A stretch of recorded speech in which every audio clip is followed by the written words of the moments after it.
السلام علیکم دوستو، بات اگرچہ عجیب ہو لیکن اگر سائنس کر رہی ہو تو ناقدین کی زبانیں خاموش ہو جاتی ہیں، کیونکہ سائنس ایک ایسا علم ہے جو اسی وقت بولتا جب حقائق کی اچھی طرح جانچ پڑتال کر لے۔ سائنس اپنے کمالات سے بھی ناقدین کو بولنے نہیں دیتی، اور ان کمالات سے آج ساری دنیا بری پڑی ہے۔ سائنسی تجربات اکثر سنگین لگتے ہیں، جیسے ہارٹ ٹرانسپلانٹ سرجری کو ہوتا دیکھنا بھی عام انسان کے لیے مشکل کام ہے، لیکن اس سرجری کے کامیاب تجربے نے دل کے مریضوں کے لیے زندگی کے دروازے کھول دیے۔ دوستو، آج کی اس ویڈیو میں ہم سائنس کی ایک اور دلچسپ تجربے پر بات کریں گے، جس میں کچھ ڈیری فارمز پر گائے اور بھینس کے پیٹ میں سوراخ کر کے اس پر ایک کنولا لگا دیا جاتا ہے، اور پھر گائے وغیرہ کے پیٹ میں خوراک کے ہضم ہونے کا مشاہدہ کیا جاتا ہے۔ دوستو، انسان کی دنیا میں بڑھتی ہوئی آبادی کے باعث ڈیری فارمز کے لیے ضروری ہو گیا ہے کہ وہ کم جانوروں کے ساتھ زیادہ پیداوار مہیا کرے، اور کام کے لیے لائف سٹاک رکھنے والے جانوروں کی مختلف اقسام کی خوراک کی پوری جانکاری حاصل کرتے ہیں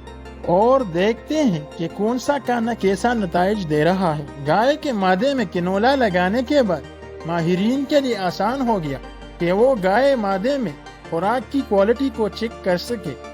گائے کے پیٹ میں کنولا لگانے کے بعد اسے چرنے کے لیے چھوڑ دیا جاتا ہے، اور پھر 30 سے 40 منٹ کے بعد ماہرین اس کنولا کی مدد سے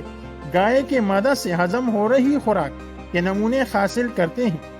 اور ان کی جانچ سے انہیں پتہ چلتا ہے کہ گائے جس کھانے پر چل رہی تھی اس کی کوالٹی کیسی ہے، اور کیا اس میں گائے کے جسم کے لیے پوری غذائی خوبیاں شامل ہے یا نہیں۔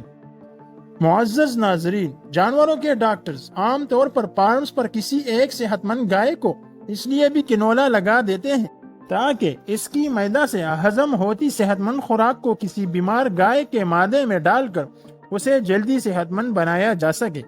اس طریقہ کار کو گائے اور بھینس کے علاوہ بھیڑ اور بکریوں پر بھی آزمایا جا سکتا ہے، کیونکہ ان میں بھی ایک جیسا نظام انہضام پایا جاتا ہے۔ دوستو، ماہرین کا کہنا ہے کہ کنولا لگی گائے بالکل صحت مند زندگی بسر کرتی ہے، اور بعض صورتحال میں وہ عام گائے سے زیادہ لمبے عرصے تک زندہ رہتی ہے۔ اس طریقہ کار کو دنیا کے دیگر ممالک کے ساتھ ساتھ پاکستان میں بھی کچھ مویشی فارمز میں استعمال کیا جا رہا ہے، اور ماہرین کے مطابق اس طریقہ سے دودھ کی پیداوار میں خاطر خواہ اضافہ ہو رہا ہے۔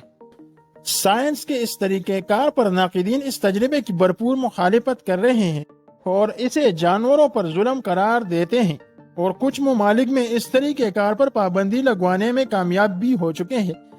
لیکن سائنس کو تجربات سے باز رکھنے میں کامیاب نہیں ہو سکے۔ تو دوستو، کمنٹ میں اپنی آراء سے ضرور آگاہ کیجیے گا۔ ملتے ہیں اگلی ویڈیو میں۔ اللہ حافظ۔